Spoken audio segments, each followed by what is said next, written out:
Ibu bapak, saudara-saudara sekalian, mau tidak saya kasih handphone yang paling mahal? Mau ibu?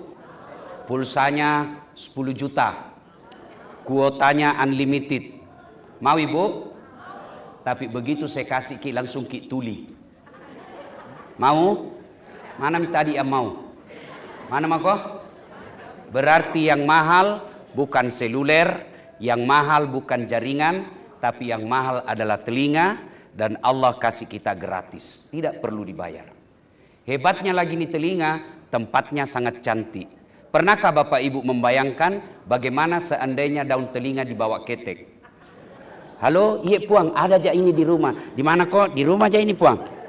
Makanya kita ucapkan Alhamdulillahi Rabbil Alamin. Ini ada kamera saya bawa. Ini mahal. Tapi apakah ini kamera mahal yang mahal? Bukan. Biar kita punya kamera seperti ini harus tahu ilmunya. Di zoom in, zoom out, harus ditahu berapa kekuatan cahaya di dalam gedung ini, berapa kecepatan angin, harus ditahu semua itu. Tapi apakah ini kamera yang mahal? Bukan. Lalu apa yang mahal? Mata. Allah kasih kita gratis, dan hebatnya lagi ini mata, dia punya sensor pembeda. Dia bisa bedakan mana istri, mana tetangga. Bayangkan kalau tidak bisa dibedakan mana istri, mana tetangga. Kenapa lain malam ini? Ternyata Satpol PP. Masya Allah. Maka kita ucapkan Alhamdulillahi Rabbil Alamin. Yang pertama, teruslah bersyukur. Yang kedua, nasihat buat pengantin. Yang pertama, luruskan niat. Pakesingi niat mundi. Kalau kau menikah karena cantik, siap kau kecewa. Pasti cantik ada batasnya. Tanya Pak Jenderal Yusuf Manggabarani, mana lebih cantik istrinya dulu waktu pengantin dengan sekarang? Kalau dia bilang sekarang pasti karena takut. Ya, Sweet 17 cantik, 25 tahun cantik, 80 tahun biar kau bawa ke salon mana hilang cantiknya. Berarti cantik ada batasnya. Yang kedua, cantik subjektif. Artinya apa? Cantik menurut Bapak belum tentu cantik menurut saya. Tanya Mak, siapa yang tercantik di dunia? Pasti saya bilang istriku, Mama necek. Nah bilang, Bapak komplain, istri saya, urusanmu. Yang kuurus istriku. Berarti cantik itu subjektif. Kalau Anda menikah hanya karena kecantikan, siap-siaplah kalian kecewa. Maka menikah, kata Allah, menurut yang kita baca tadi, lillahi ta'ala. Menikahlah engkau karena Allah semata. Dia kaya, belum tentu dia kaya sampai wafat. Dia keturunan baik-baik, jangan kau jadikan modal. Karena ada orang bapaknya Nabi, anaknya pengkhianat. Siapa? Nuh alaihi salam. Ada orang bapaknya pengkhianat, tapi anaknya jadi Nabi, Ibrahim alaihi salam. Nikahilah dia lillahi ta'ala, semata-mata karena Allah. Kalau kau menikah embel-embel yang lain, siap kau kecewa. Dia kaya, tiba-tiba bangkrut, hilang cintamu. Dia anak bangsawan, tiba-tiba mempermalukan, hilang cintamu. Tapi cintailah dia, pasanganmu, lillahi ta'ala, semata-mata karena Allah subhanahu wa ta'ala. Yang ketiga, suami istri punya kewajiban. Apa kewajiban istri? Ini saya lihat ini polisi juga istrinya. Hati-hati Pak Edi Sabara. Kalau istrimu polwan bisa kau bikinkan surat penangkapan. Menghilangkan alat bukti. Satu nih pasal itu. Kau kasih rusak HP-mu, menghilangkan alat bukti. Ya? Saya lihat ini Edi Sabara mengikuti bapaknya. Menikah juga dengan polwan. Ya? Satu, apa kewajiban istri? Rumusnya ini dek. Lagi tadi bagus sekali namanya, Siti Khadijah. Istri Rasulullah Sallallahu Alaihi Wasallam. Pertama, kalau mau kau jadi istri yang seleha, ini rumusnya. R-E-N-A-H. Renah. Itu misalnya kau ingat. Apa itu renah? Ramah. Istri yang soleha, lembut tutur katanya. Jangan kau kasar di depan suamimu. Apa yang kau mau capai kalau kau mulutmu kasar? Datang suamimu, lembut tutur katamu meskipun kau marah.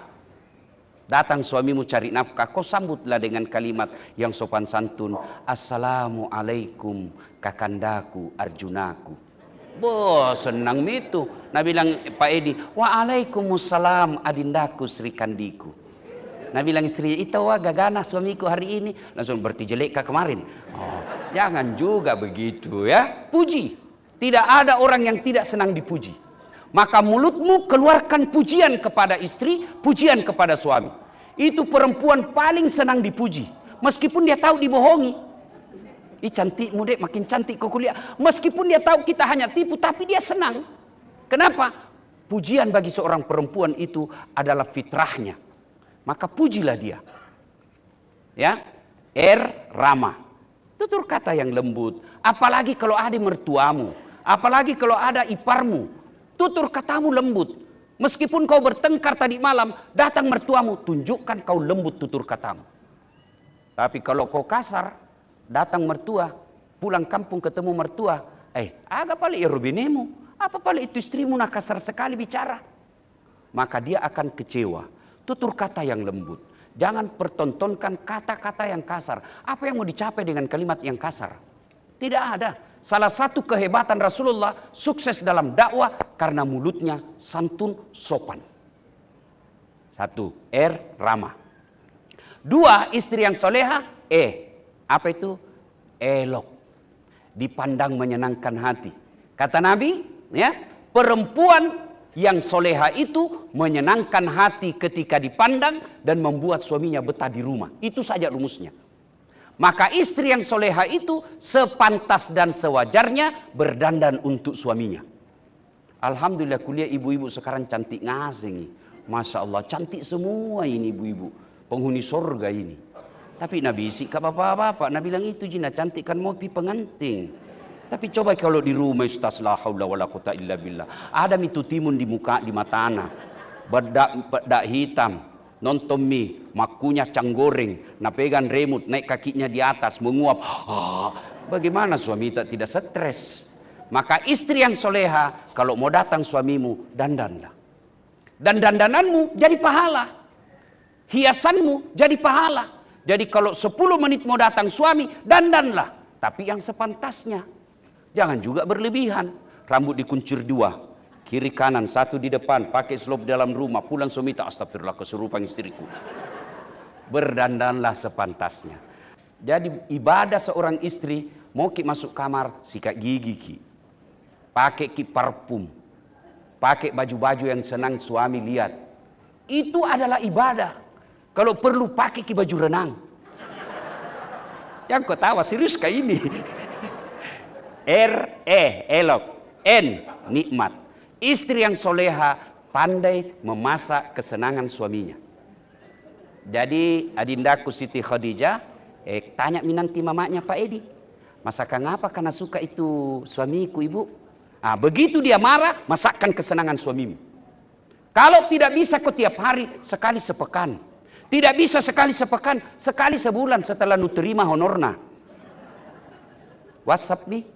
Bang, jangkit makan di luar. Hari ini saya masak spesial kesenangan tak. Wah, itu laki-laki kalau dapat WhatsApp begitu, nak kasih lihat semua temannya di pos. Nak kasih lihat semua temannya di warkop. Lihat kau tahu istriku. Masakan kesenangan. Tapi perempuan sekarang Pak, lebih senang ngurus kuku daripada belajar masak. Ibu-ibu dulu telaten bikin kopi. Padahal dia beli dulu itu kopi di pasar. Sudah itu jadi kopinya belum. Baru kode na jemur. Sudah itu baru na goreng. Jangan kau bayangkan goreng pakai kompor gas. Tidak, pakai kayu. Maka tidak laku itu ibu-ibu dulu. Tidak ada namanya bleaching. Apakah namanya itu? Bleaching. Apakah yang kasih cilat-cilat muka? Tidak laku dulu di perempuan dulu. Yang nak urus bagaimana menyenangkan suaminya. Sudah itu na masak, na goreng. Jadi kopinya? Tidak, baru na tumbuk. Makanya perempuan dulu kesih teluk cicak tu limana. Kasar tangannya di sini. Sudah mina tumbuk jadi kopinya? Belum, baru lagi na goreng, na tumbuk, na tapis. Sudah itu 1 hari prosesnya bikin kopi. Tapi alhamdulillah ibu-ibu dulu, bapak-bapak dulu belum turun kerja, belum pergi cari nafkah, sudah ada kopi di mejanya suaminya. Dulu. Sekarang tidak ada semua bikin kopi. Mana buktinya? Pagi-pagi sudah rame warkop. Kubil lewat kau ini semua suami yang tidak dibikinkan kopi sama istrinya. Maka dindaku meskipun kau kerja Tidak ada nilainya di sisi Allah tinggi pangkat jabatanmu kalau kau tidak tahu mengurus suamimu. R-E, elok, nikmat. Apalagi? A, anggun. Anggun itu cerdas. Jadi belajarlah, terutama belajar mengelola rumah tangga. Baca dan baca, belajar. Karena kalau kita bodoh ibu, nak kasih bodoh-bodoh ke suami kita. Alasan rapat ternyata pergi merapat. Jadi harus cerdas, harus pintar, minimal untuk didik anak. Bayangkan kalau anak tak tanya, Ki, Mak, kenapa tahun lahirnya Nabi disebut tahun gajah? Apa Nabi bilang mamanya? Karena bukan tahun kambing, Nak. Minimal ibu ketika anaknya bertanya, dia bisa jelaskan. Kenapa disebut tahun gajah? Mamanya bisa jelaskan.